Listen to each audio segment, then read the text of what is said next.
ज्या गोष्टी पूर्ण होत नाहीत ना त्या हळूहळू विस्मृतीत जातात आणि स्वप्न अपूर्ण राहिलं आणि त्यासोबत एक वारसा, एक श्रद्धा आणि एक इतिहासही हरवला. आज मी तुम्हाला एका अशाच ठिकाणी घेऊन चाललोय जिथं प्रत्येक दगड त्या अपूर्ण स्वप्नांची कहाणी सांगतो. माझा मित्र आकाशने एकदा सहज सांगितलं, रोशन, लालपेठच्या बाजूला एक जागा आहे ती खूप वेगळी आहे. बस तेवढंच ऐकलं आणि मनात एकच विचार आला, आपण बघायला हवं ते ठिकाण जे इतिहास बोलतं पण आपण ऐकत नाही. आणि मग निघालो त्या अदृश्य वारशाचा शोध घ्यायला. तिथे गेलो आणि माझ्या नजरेसमोर उभं राहिलं ते एक भव्य शिवलिंग. आणि त्या शिवलिंगाची आजही पूजा होतं बरं का. त्या भोवतीचं मंडप अपूर्ण बांधकामात अडकलंय, जसं एखादं अपूर्ण स्वप्न. आणि त्याच्याच आसपास दगडात कोरलेल्या मूर्त्या पडलेल्या, पण जिवंत, शांत पण बोलक्या. एकही मूर्ती सरळ नाही, पण प्रत्येक मूर्ती सांगते, आम्ही अजून इथे आहोत, विसरू नका आम्हाला.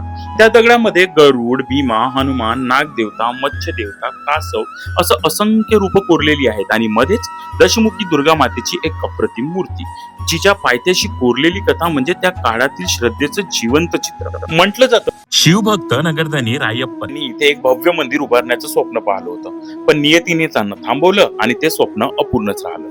आज या मूर्त्या, ह्या कोरीव भिंती त्याच अपूर्ण स्वप्नाची शांत साक्ष देत आहेत. आपण आधुनिक झालो, शहरे उभी केली, नवी स्वप्न पाहिली, पण या दगडांमध्ये, या शिल्पांमध्ये लपलेला तो आत्मा आपण विसरत आहोत. या मूर्त्या केवळ दगड नाहीत, त्या आपल्या पूर्वजांच्या हाताचा, भावनांचा, श्रद्धेचा ठसा आहेत.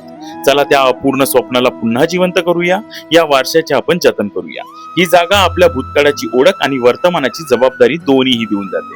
या दगडांमध्ये लपलेला आत्मा फक्त पाहू नका, तो अनुभवा आणि जाणून घ्या, पुढच्या पिढीपर्यंत तो पोहोचवा. चला या संस्कृतीचा आवाज पुन्हा एकदा जगभर नव्हे तर पहिल्यांदा चंद्रपूरमध्ये पोहोचवूया. या व्हिडिओला शेअर करा, जेणेकरून अधिक लोकांपर्यंत हा विसरलेला वारसा पोहोचेल. कारण इतिहास जिवंत राहतो जेव्हा आपण त्याला स्मरणात ठेवतो. आणि हो, अशाच भावनिक आणि ऐतिहासिक प्रवासासाठी इट्स रोशन ब्लॉगला फॉलो करायला विसरू नका. भेटूया उद्या नवीन ब्लॉग सोबत. तोपर्यंत बाय.